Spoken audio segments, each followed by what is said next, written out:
नमस्कार, द नगरी न्यूज की खास पेशकश खबर दिन भर में आपका स्वागत है। मैं हूं दीक्षा शर्मा। चलिए रुक करते हैं दिन भर की बड़ी खबरों की ओर। राजस्थान सरकार ने मुख्यमंत्री विजयलाल शर्मा के नेतृत्व में खान एवं भू विज्ञान क्षेत्र में ऐतिहासिक पहल करते हुए जोधपुर जिले के विलोड़ा क्षेत्र में लाइमस्टोन के 8 मेजर मिनरल प्री एम्बेडेड ब्लॉकों की ई नीलामी प्रक्रिया शुरू की है। इस कदम के साथ राजस्थान ऐसा करने वाला देश का पहला राज्य बन गया है, जिसने सभी आवश्यक अनुमतियों के साथ नीलामी प्रक्रियाओं को अमल में लाया है। तो वहीं मुख्यमंत्री के निर्देश पर Rajasthan state mineral exploration trust को इस पूरी प्रक्रिया का नोडल संगठन बनाया गया है। RSMT में माइनिंग प्लान, पर्यावरण स्वीकृति, वन विभाग की अनुप्राप्ति, प्रदूषण नियंत्रण बोर्ड की अनुमति और अन्य विभागीय स्वीकृतियां पहले ही प्राप्त कर ली हैं।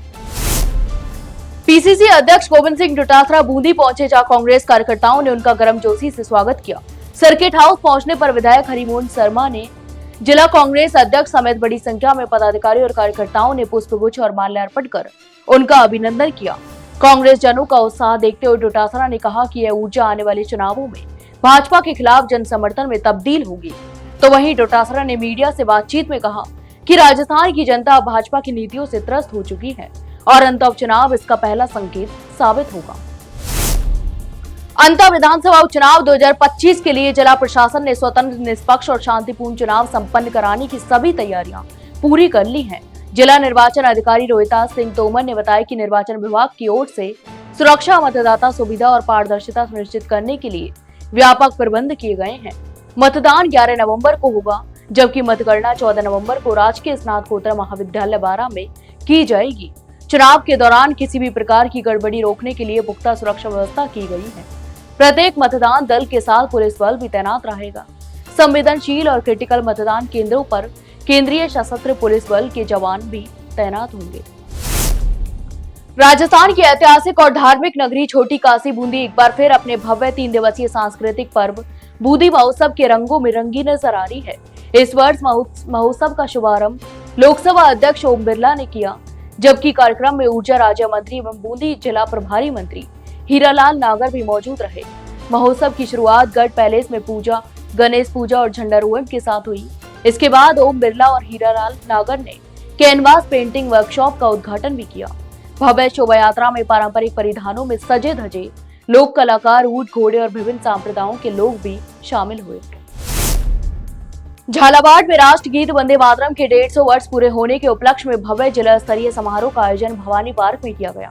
कार्यक्रम में मुख्य अतिथि के रूप में शामिल हुए ग्रामीण विकास और पंचायती राज मंत्री एवं जिले के प्रभारी मंत्री ओटाराम देवासी ने कहा कि वंदे मातरम स्वतंत्रता सेनानियों और राष्ट्र निर्माताओं के लिए प्रेरणा का स्रोत रहा है।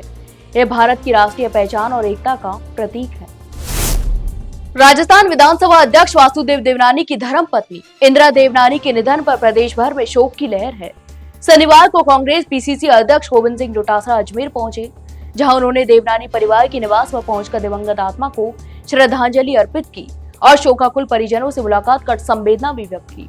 डोटासरा ने इस अवसर पर कहा कि इंदिरा देवनानी जी का निधन एक गहरी व्यक्तिगत क्षति है। उन्होंने न केवल देवनानी परिवार बल्कि समाज के लिए भी प्रेरणा का कार्य किया।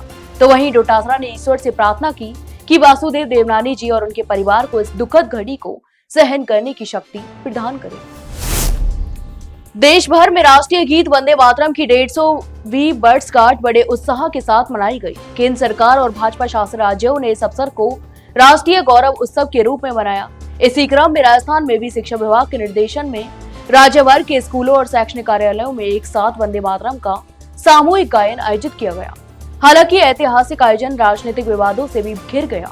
पूर्व मुख्यमंत्री अशोक गहलोत ने भाजपा सरकार पर कांग्रेस की विरासत को मिटाने का आरोप लगाया और कहा कि वंदे मातरम का आयोजन स्वागत योग्य है, लेकिन इसे राजनीतिक रूप देने की कोशिश दुर्भाग्यपूर्ण है। यहां तक कि गहलोत ने कहा कि कांग्रेस के समय से यह गीत देश के हर समारोह में गाया जाता रहा है। देश भर में राष्ट्रगीत वंदे मातरम को 150 वर्ष पूर्ण होने पर शनिवार को वंदे मातरम स्मरण उत्सव का कार्यक्रम आयोजित किया गया। इसी क्रम में बांसवाड़ा में भी राष्ट्रभक्ति से ओतप्रोत माहौल देखने को मिला। जिले के कॉलेज ग्राउंड से प्रभात फेरी का शुभारंभ किया गया, जिसे जनजातीय क्षेत्रीय विकास राज्य मंत्री बाबूलाल खराड़ी ने हरी झंडी दिखाकर रवाना किया।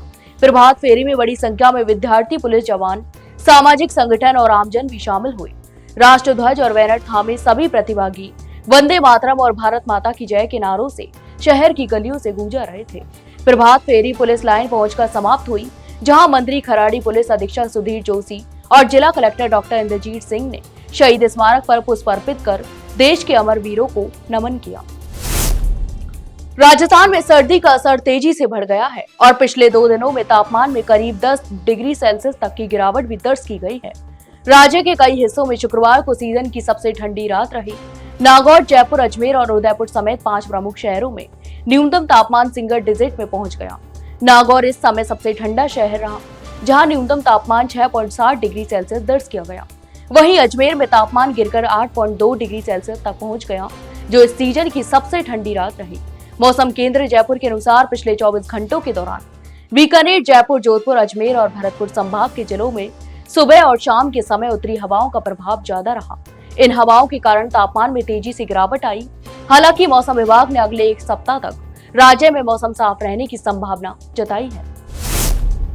राजस्थान में लगातार बढ़ रहे सड़क हादसों को रोकने के लिए सरकार की सख्ती के बाद अब जयपुर कमिश्नरेट क्षेत्र में लेन सिस्टम लागू करने की तैयारी में शुरू हो गई है। पहले चरण में यह व्यवस्था बगरू से दौलतपुरा तक लगभग 40 किलोमीटर के दायरे में लागू की जाएगी। इसके बाद इसे आसपास के अन्य हाईवे और प्रमुख मार्गों तक विस्तारित किया जाएगा।